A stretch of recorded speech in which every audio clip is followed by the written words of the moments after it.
सुप्रभात बच्चों। आज हम लोग अपनी पाठ्य पुस्तक में संकलित ललद्य द्वारा रचित वाक्य का अध्ययन करेंगे। वाक्य कश्मीरी पद्य को कहते हैं। ललद्य एक कश्मीरी कवयित्री हैं जिन्होंने आत्मा और परमात्मा के संबंध में अनेक सुंदर पंक्तियाँ लिखी हैं। इन्हें लल्लेश्वरी, ललद्य इत्यादि नामों से जाना जाता है। अब हम पहले वाक्य पर चलते हैं। रस्सी कच्चे धागे की खींच रही मैं नाव, जाने कब सुन मेरी पुकार, करें देव भव सागर पार।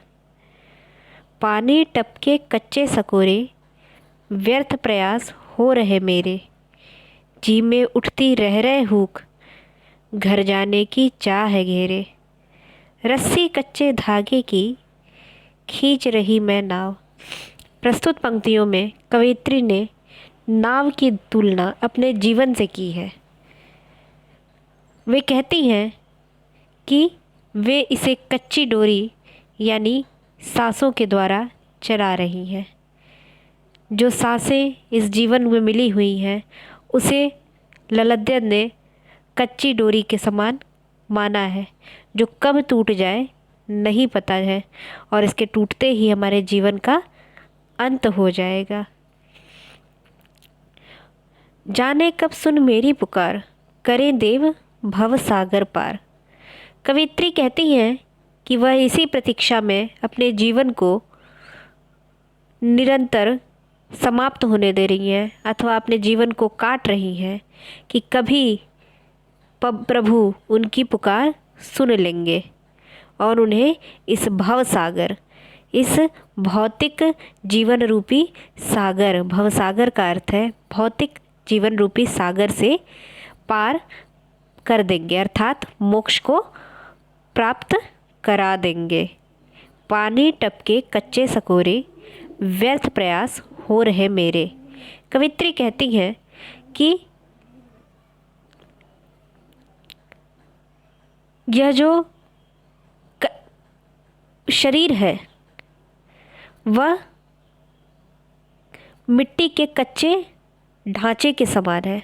जिस प्रकार से कच्चे ढांचे में या मिट्टी के द्वारा बने हुए कच्चे कटोरे में पानी रखने पे वह पानी उसमें रुक नहीं पाता, वहाँ से टपक जाता है, वैसे ही यह जीवन है जो कि निरंतर वहाँ से पानी टपक रहा है, यानी कि प्रत्येक दिन उनकी उम्र कम होती जा रही है। जी में रहते, क्षमा कीजिएगा, पानी टपके कच्चे सकोरे, व्यर्थ प्रयास हो रहे मेरे।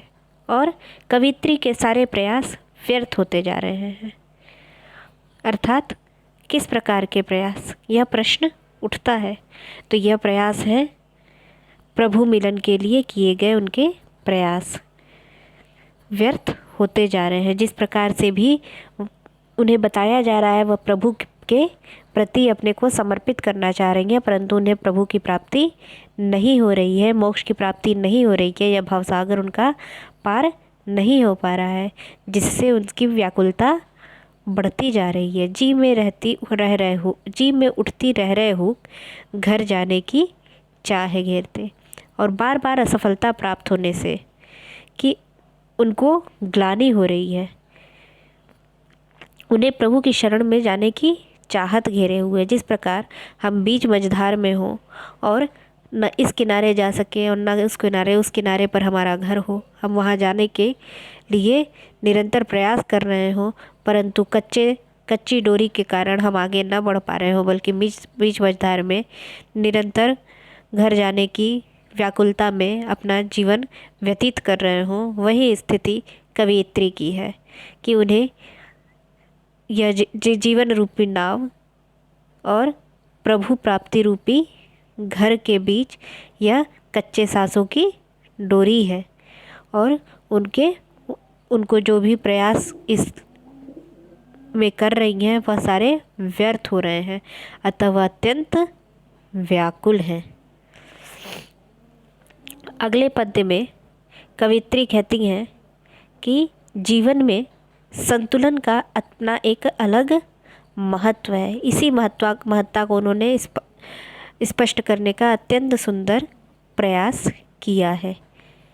कवित्री कहती हैं, खा खाकर कुछ पाएगा नहीं, न खाकर बनेगा अहंकारी। खा खाकर कुछ पाएगा नहीं, न खाकर बनेगा अहंकारी। सम खा तभी होगी संभावी, सम खा तभी होगा संभावी, खुलेगी सांकल बंद द्वार की। कवित्री कहती हैं कि जीवन में संतुलन अत्यंत आवश्यक है। केवल भोग उपभोग में लिप्त रहने से कभी भी किसी को कुछ भी प्राप्त नहीं होगा।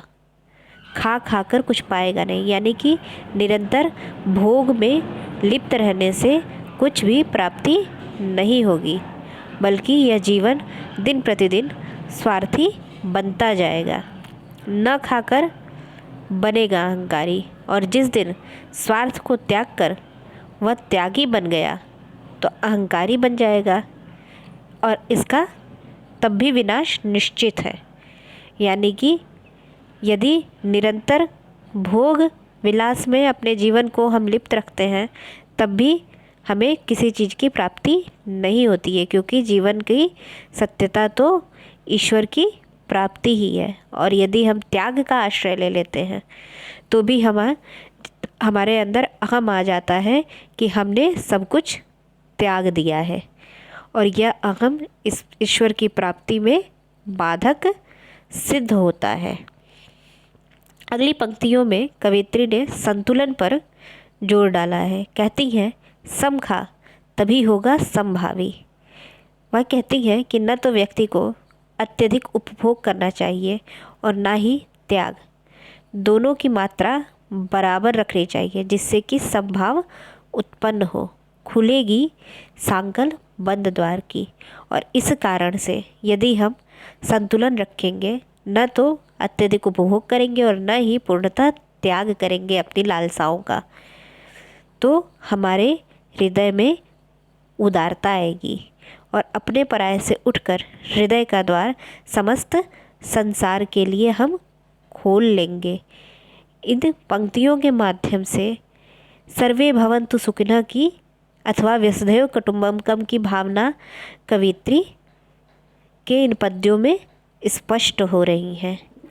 अब बच्चों, हम लोग कुछ कठिन शब्दों को भी देख लेते हैं।